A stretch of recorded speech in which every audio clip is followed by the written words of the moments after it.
but what got me to San Jose was that Juan Ramos was then doing his PhD, in the first Chicano PhD in social welfare in Brandeis University. For his dissertation, he did a study of 3 cities, major cities in the United States that have poverty programs to measure their level of success. Well, he met me and he saw what we were doing, and he couldn't believe it. He says, "You get support from the Republicans?" And I said, "Yeah." Matter of fact, Richard Kleindienst, who was one of the tricky-dicky guys that got caught before he went there, Richard Kleindienst was a lawyer who came to me and said, "Joe, you've organized this multi-services center, but you're missing one thing." I said, "What's that?" "You're missing a small business development center."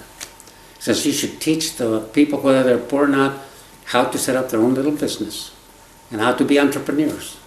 So I said, "Well, what do you suggest I do?" And he says, "I'll tell you what." He says, "I will get a $50 contribution from the business community corporations if the city, because it's promoting the poverty program, matches it with $50,000, and you'll have $100,000 to set up a small business development center." I said, "Okay." So that's where I learned to work with Republican types, conservative types, but who had a good heart to say, "I want to do something." And he did something very specific. He got funding, local funding, which is a very important part of the poverty programs too. How much does the local community contribute? Well, I learned movidas, and I learned a lot about the politics of what it took to make that go. But Juan Ramos, in doing his dissertation and looking at what was happening there, saw me doing a lot of organizing. He's the guy that told the Chicanos in San Jose, "Look at this guy," because he knew that they were already trying to organize a school, graduate school of social work that would attend to the needs of the Chicano in California. And I didn't know about that, and I didn't know about him. But there was a conference in Tucson about El Movimiento and La Causa and Cesar Chavez. And it included people from San Jose. I think Armando Sanchez was there, Cel Alvarez, maybe, I don't know if Simon Dominguez was there, but Manuel Ares. There was a representative group who were interested in starting up the school. So they looked at me and they said, "Hey, can you come for an interview at San Jose State?" And I said, "I don't know, I guess I could." So Claire and I were on vacation in Clovis, where her parents lived, and I got this call saying, "Can you fly out to San Jose for an interview?" And I said, well, I asked Claire, says, "Well, they want to interview me in San Jose. What about starting up a school of social work at San Jose State?" He says, "You're not a PhD." And I says, "No, but there are hardly any Chicanos with any PhDs in social welfare. So they tell me that an MSW will be the final, what do you call it, terminal degree." And I said, "Well, go look at it." And I did. And I flew back to Close and said to Claire, "What would you say if I told you we're moving to San Jose?" So actually I moved on a lateral move. I was making a little over $14,000 in Phoenix. And San Jose offered me a position at the top rank of associate professor for the same amount of money, a little more maybe. And moving costs. So that's what brought me to San Jose. And what month did you come in? Well, it wasn't until I came for the interview in October, and I think I was hired for November 1st, 1969. That's when I arrived on campus. So who are some of the individuals you met on the campus? The people that had interviewed me in Tucson, Armando Sanchez, Cel Alvarez. Actually, Cel Alvarez, I told him, I said, "I have this large family and I don't have money to go eat. And you guys don't pick up the tab for a facility for, I didn't know what to do." And Cel said, "Oh, we have an extra little bedroom. We can set you up for, a week or two." And then Armando said, "Well, and then if Cel can only set you up for a couple of weeks, I can take you for a couple of weeks too." And then Paul Sanchez said the same thing. So in other words, I had a place to stay, and had board and room, no cost. And that's how I got to know them, especially those three, Cel, Paul, and Flaco, as we call him. And then the guy that helped us unload a truck that I rented to move us to San Jose, Manuel Ares was there to help us unload. And he always likes to say, I was astounded. I mean, when your kids got out, it's like these little cars in the circus where they keep falling out, you know. It's just the kids were pouring out of that truck. And so that's his memory, and I always got a kick out of it. But there were others that we met later on, like then Sophie Mendoza and Jack Brito were two of the other people I met. Because I had to go, like the Mexican Affairs Committee had been recognized by the university to interview potential Chicanos for any department, to at least interview them and know who they were. That the university was thinking about hiring them. And we could say yes or no, but we didn't have a final say on that. But that's how I was interviewed. And I was interviewed.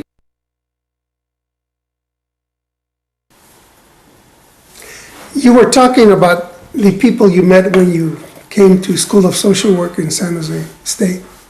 Yeah, and I was saying that I got interviewed by the Mexican American Affairs Committee, and it had, there were some students, I don't know if you were there or not, but that was 1969 in October, because then I went in November, then I got hired to go in November. But I was a little confused because I went through the Mexican Affairs Committee and then through this group of social workers. But the social workers had Helen Hansen was the executive of the Catholic Charities, I believe. And then this lady who was the head of the mental health department. And I forget who else, but it was a little confusing because I didn't know who was going to hire me or who could tell me they would hire me. And Jose Carrasco was part of the Mexican Affairs Committee. I think he was chair then also. And I think he was working there already as part of the Mexican American Graduate Studies program. That was the School of Social Work and Mexican American Graduate Studies were both starting up at pretty much the same time. And I became part of the conflict that came about because there were only 5 positions that the university would allow MAGS, what was called Mexican American Graduate Studies at the time. And then the School of Social Work was given 5 positions. But Ronald Reagan, I believe, was the governor, and he terminated all the School of Social Work positions. So the School of Social Work was in jeopardy of getting wiped out. But I had been hired, and I was worried about, I had a family of 8 kids Claire and I had brought over. So I went to Jose Carrasco, he was the chair, and I said, should I go back to Phoenix? And he said, no, you stick around. He says, if the university can't approve hiring you or meeting their obligation, we'll find a job for you. And that's because already there were jobs for progress, there were other things cooking out there. And he wanted me to stay there. Jose Carrasco became friends very early on, and we had some good talks. But and he's a guy that pushed me on, what do you know about organizing? And how come you're leaving Phoenix? Have you done such a wonderful job there that you can leave it? And he was very pushy that way, as you can remember. But I answered him, I think, in a kind manner. And I was interested in it. I became very interested in my relationships to some of those guys, and Jose in particular, because he was a Shakespearean kind of guy. And I liked Shakespeare, so he quoted me something from Shakespeare, I'd quote him something back. And it's like we do among ourselves. We say, dime te diré, you know. You tell me, I'll tell you, you know. So anyhow, I liked what I was seeing, and I had already been exposed to Chicano problems in Phoenix and Arizona and in Albuquerque, where I had come from. So I said, well, this is a chance to do something and to put my knowledge and experiences to work regarding especially the needs of the Mexican American community, the Chicano community.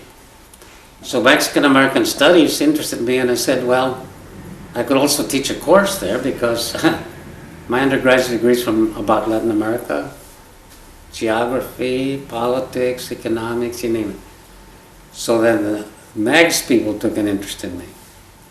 And then when they threatened to cut the social work program out, they said somehow Jose and I guess this group talked to Hobart Burns, and they said, let's put these guys on ice, so to speak, and let them come help us in MAGS and get that program going. Then when we get positions from the state for the School of Social Work, we can let him go return to that. So that's the way I got then hired by MAGS. And then Luca Ranza, who was the first temporary director, because they were recruiting for a permanent director, decided to go for his PhD in Michigan, I believe. And so they asked me to take over. And I said, well, why me? You know, there was Feliciano, and there was Randall, and there was Hector Cordova, and there was the old man, what was his name? Jorge, yeah. Escobedo. Yeah. And so I said, one of them should be qualified, especially Feliciano Rivera had a PhD from UNM also in history. And but they said, no, we want you. And so, and I said, well, what if I didn't get hired to come and get Chicano studies organized. They said, but you can help us. And I says, well, I don't know. He says, well, if you don't help us, we'll make sure that School of Social Work never gets any positions. I said, okay, I'll go help you. That's how it happened. So, in fact, then when I tell some social workers that I saved the School of Social Work with a deal that was cut in the back room, they don't believe me. But that's the way it happened. And Jose Carrasco could verify that. So I became then a member of the MAGS faculty. Then after that, to make a long story short, Dr. Ernesto Galarza had been hired while I was MAGS chairman as a distinguished visiting scholar out of the School of Education. And he had this idea about the bilingual studio lab. And in talking to Chicano students and other students about his ideas of getting teachers involved in developing learning materials for Spanish-speaking children and others, I was intrigued. And I had met him before. Both he and Herman Gallegos had interviewed me to help them organize Southwest Council of La Raza in Phoenix, with Herman being the director out of San Francisco. But they'd heard about me too, that I was an organizer and knew the people, both power structure types and the community. And I said, we could use it, but I turned that down to go to San Jose State. So when Dr. Galarza popped up as the distinguished visiting scholar, and he talked to me as chairman of MAGS about his ideas, I said, oh, it's something that I think we should get behind. And so we started working together there, and Jose Carrasco and others. But that's how I worked directly with Dr. Galarza, started working directly with him while I was at MAGS and he was the scholar. And we strategized and planned on how we could take it to the school district. And I had done some consultant work because at $14,000 and with 8 kids and with paying a mortgage on a house we bought, $14,000 wasn't cutting it. So I did consultations, and one of them was with a Title I, I think, of San Jose Unified in involving parents. So I got acquainted with Bill Doyle and some of those guys.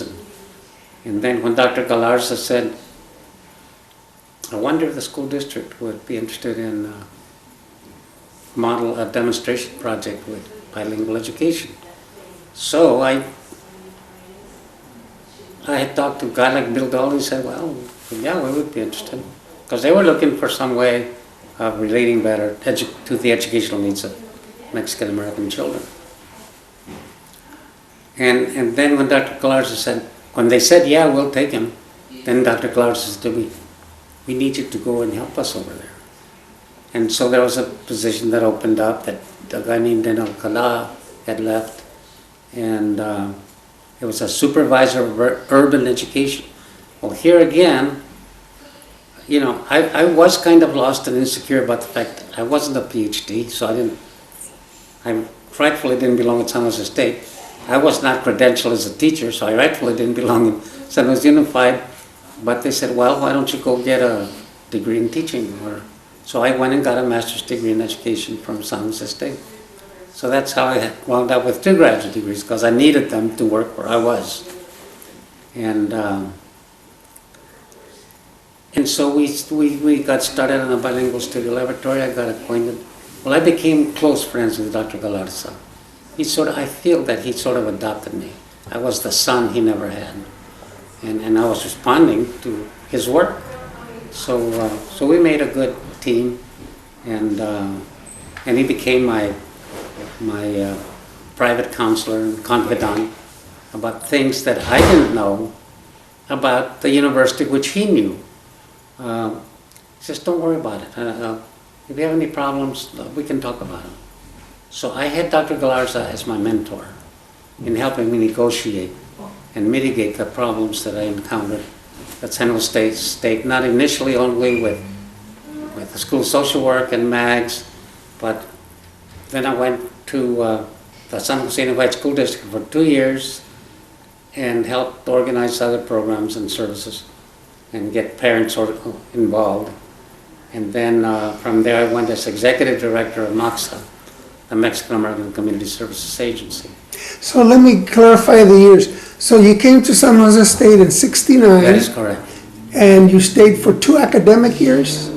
69, well, really only 69, 70, 71, for 2 academic years, yeah. Okay, And then then you in went 71, I went to San Jose Unified. Okay. I was there 71, 72, 72, 73, and in 73 I went to MACSA. And I was there 6 years, till 79. And MACSA is Mexican American Community Services Agency. Correct.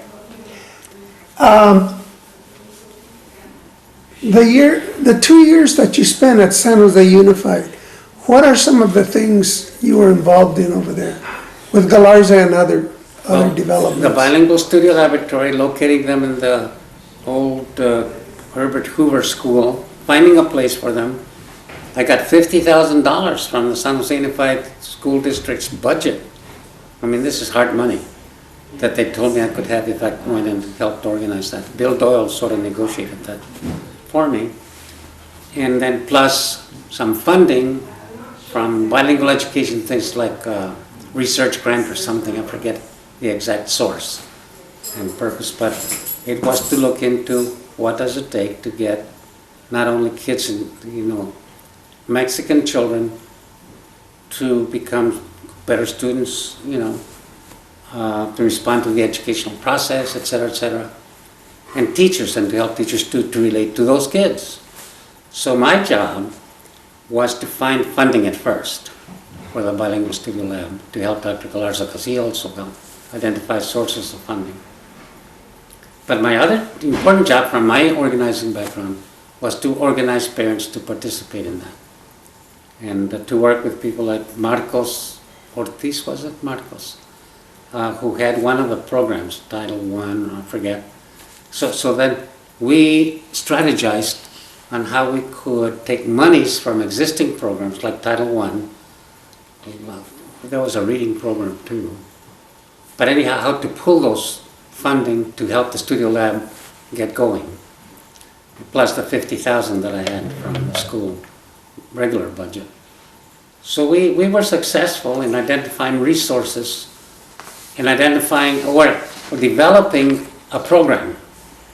And that's very important. You have to understand program development, planning within an educational system like San Jose Unified. And so I learned a lot about curriculum too, the teachers that were there and the teachers that Jose Carrasco brought in. Like Judith Garza, I remember, of course, is one of them. And there were others. I can't remember all their names. But I think I was a pretty fast learner in terms of what is the setting about, what are the rules, you have to know the rules, and what are the opportunities, what can we move within that system. And what I didn't know about that, Jose Carrasco, because he had been a teacher at the junior high school, as well as the other people there. So I listened very carefully to them and los consejos que me daban, what they advised me to do. So I learned very quickly. I mean, I've always been someone that if I feel insecure about not knowing something, I'll ask somebody that does. And so I would ask the teachers, I would ask the administrators about what can I do, what can't I do, and why can't I try this, sort of thing. And I'm a risk taker, so I was willing to test things out and take risks. And I think that's the other thing that attracted me to the Chicano, that hired me, the Chicanos that were there, both now in the district community and in the community. And to relate to programs that were in process too, like Model Cities program, job training programs, housing program. Also, during the time you were at San Jose Unified, was the desegregation lawsuit that occurred at San Jose Unified, was that part of the time you were there? It started, as much as I can recall, it started while I was there, and one of the moving forces for that lawsuit, quite frankly, was Jack Brito, because Jack had a good relationship with Steve Manley and Jim Ono and other people that were concerned about the educational needs of minority groups, but particularly Mexican-American children, Chicano kids. And so I think the planning for that lawsuit did come out of our presence there, knowing what was happening. And so that information, Jack was very good at this, that information was conveyed to people like Steve Manley and Jim Ono, and they decided that maybe the best thing to do was to hit the school district with a lawsuit. Slap them all over the place, because otherwise we were having trouble getting their attention. And in the meantime, then I left my position with the school district and went to MACSA. So we continued, and Jack in particular continued pushing for that. And he had me sign, it was him that influenced a lot of us, strong-armed us, I should say too. That was good to get things moving in terms of a lawsuit and in terms of desegregation and in terms of what resources or what resource can we mobilize that would get the not only the attention of the school district, but the other valuable lesson we learned about that was to get the public attention that could get publicity. So it was very important for us to look at, and we had discussions, and Jack pointed things out to us, but discussions on what happens if we try this, or what happens if we try that, or what is the end result that we expect, you know. And so it did start with discussions while I was there, but it continued with active discussions because Jack had been hired through Title I funds, I think, to help the parent organizing in the school district. And when I went to MACSA, became executive director, then I hired him as my associate director. And he continued to not only strategize, but to develop more specific plans in terms of what would a legal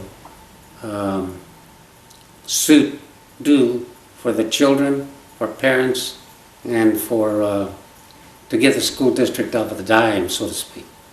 And the lawsuit then got formulated, and those two lawyers, as I recall, were our resources to get it together.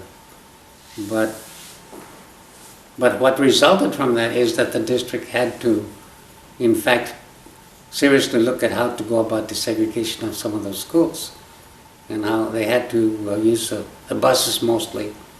But then also it led to hiring more Chicano teachers and minority teachers, how to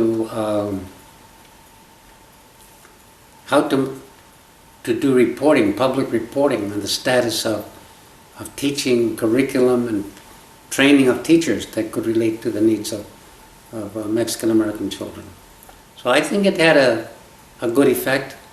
It was kind of a slap in the face to wake up, you know, the school board and the school district and the administration to the fact that they were saying, oh, we're doing all we can.